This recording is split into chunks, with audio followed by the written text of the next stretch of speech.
utilização do time titular da seleção brasileira, deu para ver antes de fechar o treino que novamente teremos um quarteto com Gabriel Jesus, Rodrigo, Rafinha e também o Gabriel Martinelli. O porquê a utilização de 4 atacantes e não meio-campista de ofício? Queria entender um pouco mais desse seu pensamento com relação a isso, por favor. Em relação ao quarteto ofensivo, a gente faz essa pergunta, eu acredito, um pouco por conta do resultado e mais do que por conta do desempenho. Eu não enxergo o futebol, talvez da maneira que vocês enxergam. Se colocasse um jogador, ou mais um volante, ou um meia, o time ia ficar mais protegido, ou coisa do tipo. Eu não encaro assim. O Brasil na Copa do Mundo jogou com uma formação também muito parecida. Jogava com o Neymar também, é um atacante. Jogou com 2 pontas abertos, com um centroavante, e o Paquetá, que é um jogador até com características mais ofensivas do que o Bruno Guimarães. Então a gente está tratando esse quarteto como se fosse uma coisa extremamente inovadora e diferente, coisa que não é. A Copa do Mundo o time jogou dessa maneira. O que muda é que tem um novo jeito de jogar, com mais agressividade, que a equipe vai se adaptando. E às vezes leva um pouco mais de tempo. Então a equipe ela teve momentos muito bons contra a Colômbia, que a gente pretende contra a Argentina, já entrando no jogo, que eu acho que foi só a terceira pergunta, fazer as correções do sistema defensivo. Repito, o time não ficou exposto por conta, se fosse para ficar exposto desse jeito, a gente tinha ficado exposto o jogo todo. É que a equipe tinha um plano para jogar e depois a gente foi fragilizando um pouco a ideia de marcação que a gente tinha inicialmente. E por conta disso, que a gente em alguns momentos pareceu que ficou muito exposto ou com o meio campo despovoado. E a minha maneira de pensar o futebol não é departamentalizando o jogo. A defesa fica aqui atrás, o meio de campo fica no meio do campo e o ataque fica na frente. É um jeito de jogar muito mais orgânico, muito mais junto, e todos os jogadores têm que jogar de maneira coesa para a coisa funcionar de uma maneira mais efetiva. Para mim, a responsabilidade é do Diniz. Porque bons jogadores tem. Tem uns de mula manca, né? Como aquele que tem nome de pudim, de gelatina, na lateral direita, o Emerson Royal, né? O lateral esquerdo também. O país que teve, eu não vou nem voltar lá no Nilton Santos, tá? Mas quem teve Júnior, o Roberto Carlos, Marcelo, não sei o quê, papá, pereré, pum, vê se Renan Lodge e outros já foram testados ali. Nós temos deficiências terríveis na lateral. Mas eu coloco na conta do Diniz, porque falar, não tem tempo de treinar, mas passa um jogo, passa outro jogo, e as declarações dele. E eu não me importo com resultados. Eu me importo sim. O Brasil tem 5º lugar, empatou com a Venezuela, perdeu do Uruguai e perdeu da Colômbia. Ué, não é para se importar? Ou é para deixar de lado? O resultado não importa. Outra coisa que ele falou, não, melhoramos em relação ao jogo contra o Uruguai e as deficiências são fáceis de serem consertadas. Ué, por que não consertou? Na hora que ele tira o Rodrigo, estava cansado para botar um centroavante.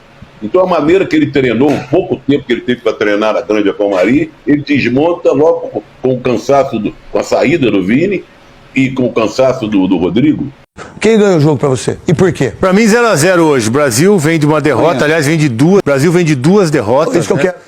Então, eu acho que vai ter que tomar precauções porque joga contra o atual campeão do mundo. Time? Não, vai ter que mudar, né? O lateral esquerdo. Não. Mas tudo bem, ele vai botar o Carlos Augusto, vai botar os 2 volantes. E joga o Royal de novo. Vai jogar o Emerson Royal. Meu irmão, pra mim 3-1 seleção argentina. Pra mim, acho que ganha o Brasil amanhã. 1-0 Brasil. E se ele tirar o André do time, ele tá de brincadeira pra você. Na minha ideia, o Brasil perde. E a treta entre o Neto e o Diniz, hein?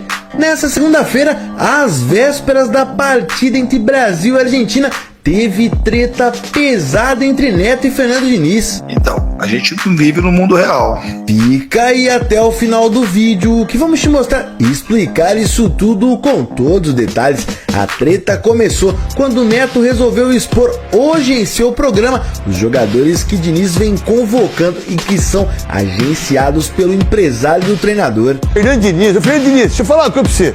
Você já tem um empresário seu que já tem de 9 a 10 jogadores na seleção brasileira, que é o Juliano Bertolucci.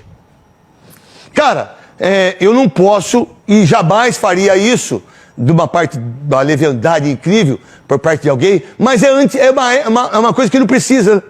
É desnecessário você ter o Matheus Cunha, por exemplo, que por sinal, quem manda no futebol na Premier League é o Kia, que é junto com ele. Que por sinal, o Fernando Diniz sempre vai para lá, né? Então você, Fernando Diniz, você tem o mesmo empresário que tem vários jogadores que jogam na seleção brasileira e são convocados. Tá tudo bem, até aí tá tudo bem. Não tem problema nenhum. Só que tem uma coisa, é meio esquisito isso, porque se fosse no Luxemburgo, a imprensa toda, a maioria da imprensa tudo ia falar o quê? Vocês sabem disso. Vocês sabem disso. Agora, é antiético? É pra mim. Precisava? Não, não precisava. Que por sinal, o Gianluigi Bertolucci manda no Corinthians. O Gianluigi Bertolucci faz todos os negócios, que por sinal, é um dos melhores empresários do mundo. Não estou dizendo de nada não, muito pelo contrário. Eu acho que ele é um monstro de empresário. Eu acho que o cara que domina o futebol brasileiro. Qualquer jogador que tenha que ser negociado, tem que conversar com ele. Principalmente na Premier League. Mas pera um pouquinho, eu contrato o João Pedro.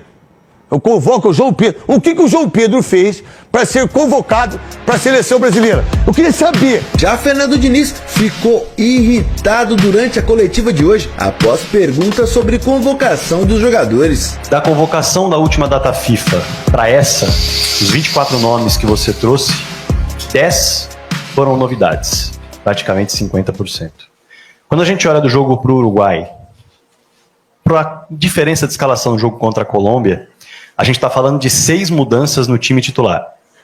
Isso por opção ou questão técnica também, lembrando, deixando isso claro. E 5 novidades saindo do banco de reservas também em relação ao jogo contra o Uruguai.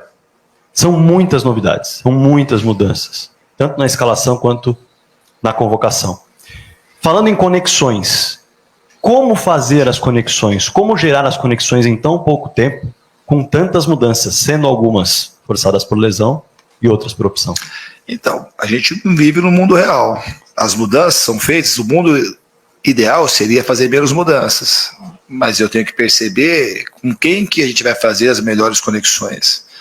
Então eu resolvi, se eu troquei alguns, e não foram que eu troquei a maioria, talvez a maioria eu não troquei por vontade própria. O Paquetá era o jogador para estar aqui, o Neymar era para estar aqui, o Danilo, o Casemiro poderiam estar aqui. Todos esses caras, tem muita gente que lesionou o Vinícius Júnior, então assim, teve muito problema de lesão no meio também. E outros jogadores que também não eram tão ambientados com a seleção, que você precisa ver e avaliar em pouco tempo quem vai se adaptar melhor e conseguir produzir os melhores resultados. Depois de um tempo que eu tiver aqui, que a gente tiver uma seleção melhor de jogadores, você vai poder assim estabelecer outros parâmetros daqueles jogadores que responderam melhor o ambiente da seleção. Mas se eu pudesse manter jogadores e tivesse ficado contente, tivesse tido menos lesões, provavelmente a gente teria tido menos mudanças para ir assim você aprofundar as conexões. Mas eu acho que o processo, e o processo que você falou de processo, esse é o processo. Assim, não é só assim, se é um processo, é um processo. Se não fosse um processo, tiver que se resolver tudo imediatamente, aí talvez a sua pergunta tivesse mais sentido. Mas tem jogadores que poderiam estar aqui, mas quando você pensa na Copa do Mundo, você vê que dificilmente ele vai estar. E se você não forma um novo jogador para a seleção, quando chegar mais próximo da Copa do Mundo, você não vai ter um jogador pronto para atuar naquela posição. E a polêmica não parou por aí, não. Neto trouxe uma informação exclusiva envolvendo Neymar e Diniz. Talvez qualquer outro treinador não convocaria mais o Neymar. Talvez o Abel Ferreira não convocaria, o Mano não convocaria. Eu não sei se o Ancelotti vai convocar, porque quando o treinador se sujeita a estar dentro do helicóptero do jogador. Obrigado à Rede Globo por ceder as imagens para nós. Muito obrigado. As imagens da Rede Globo. Tá vendo o Pli-Pli? Rede Globo. Aí, ó. Quem que é esse aí? Ricardo Rosa. Que é o preparador físico, médico. Acho que é o médico. É o médico. Dá uma olhada. Aí o médico e aí o grande Fernando Diniz. Do jogador? Pô, aí o treinador viajando de helicóptero. É uma coisa impressionante. Isso me deixa com um nojo. Me deixa de uma forma tão... A verdade, eu não tenho nem vontade de torcer para a seleção. Essa seleção da CBF, eu não tenho vontade. Aí eu vejo isso, aí eu fico com mais raiva ainda.